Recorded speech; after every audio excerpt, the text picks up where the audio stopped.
Если вы передвигаетесь только на инвалидной коляске, то... Өзүн Оскар Райс деп атоону суранган 38 жаштагы жаран мындан 20 жыл мурда кырсыктап, омуртка сөөгүн сындырып алган. Буту баспай калганына карабастан жарандык активдүүлүгүн көрсөтүп, бир топ тармактарда эмгектенет. Ошондой эле ал ар кандай соц тармактарды жигердүү колдонуп, алар аркылуу саламаттыгынын мүмкүнчүлүгү чектелген адамдардын көйгөйлөрүн чечүү, укуктарын коргоо жолдорун айтып келет. Ошондой эле ал менин колумдан келет ураан алдында өтүп жаткан форумда бир катар маселелерди көтөргөнү келгенин айтат. Жайында Америкада жүргөмдө, Америкадан келип бир нерсени байкадым да, Америкадан да мага ошо айтышты да, эң биринчи маселе бул деген коом болуш керек да, коомдун стереотип, стигмалары жок болуш керек майыптыгы бар адамдарга.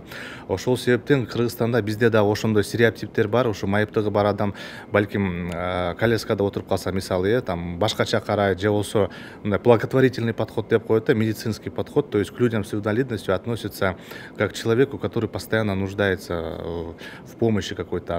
Менин колумдан келет аталышындагы иш-чарасынын негизги максаты майыптыгы бар адамдардын эмгекке жана билим алууга карай жеткиликтүүлүгүнө коомчулуктун көңүлүн буруу, аткаруу бийлигинин тиешелүү шарттарды түзүп берүүсүнө чакыруу. Иш-чарада майыптыгына карабай, башкалар менен тең жарыша иштеп окуп жүргөн адамдардын фото көргөзмөсү да уюштурулган.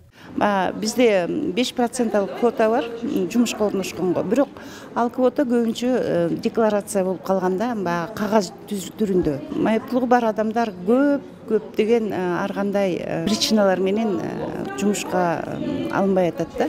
Эми бүгүнкү иш-чара көрүп атабыз, бул жерде фото выставка болуп атат. Ал фото выставкадан майыптыгы бар адамдар, иштеген адамдардын бул сүрөттөрү да, ар кайсы тармакта иштесе болот.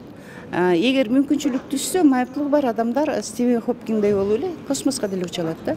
Расмий маалыматтарга караганда өлкөдө 200 миңден ашык майыптыгы бар адамдар жашайт. Анын 36 миңден ашыгын 18 жашка чейинкилер түзөт. Социалдык жөлөк пулдар ошол 21-жылдын октябрында көтөрүлгөн 100%.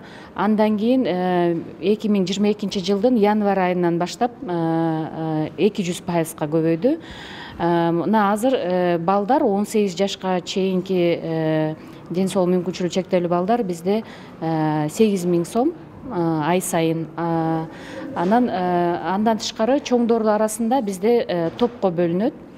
Биринчи, экинчи, үчүнчү деп, анан ошол тобуна жараша баягы социалдык жөлөк пулдарды алышат. Форумда сөз алган министрлер кабинетинин төрагасынын орун басары Эдил Байсалов өлкөдө социалдык саясат өзгөчө орунду ээлей турганын айтты. Кыргызстандыктар оор кырдаалга туш болгон адамдарга, өзгөчө майыптыгы бар адамдарга боор тартып, көмөгүн аябаган эл дейт Байсалов. Вне всякого сомнения, отношение к людям с инвалидностью – это показатель зрелости общества. Майыптыгы бар адамдарга болгон мамиле жетилген коомдун жана мамлекеттин маданият деңгээлинин көрсөткүч экени талашсыз. Мамлекеттик деңгээлде акыркы жылдары ден соолугунун мүмкүнчүлүктөрү чектелүү адамдардын абалын жакшыртууга багытталган бир катар чечимдер кабыл алынды. Белгилей кетсем, президенттин жарандардын айрым категориялары үчүн ай сайын берилүүчү социалдык жөлөк пулдардын өлчөмүн жогорулатуу жөнүндө жарлыгынын негизинде социалдык жөлөк пулдардын өлчөмү 100 жана 200%га көбөйтүлдү. Мамлекет тарабынан камкордук дагы өсө бермекчи.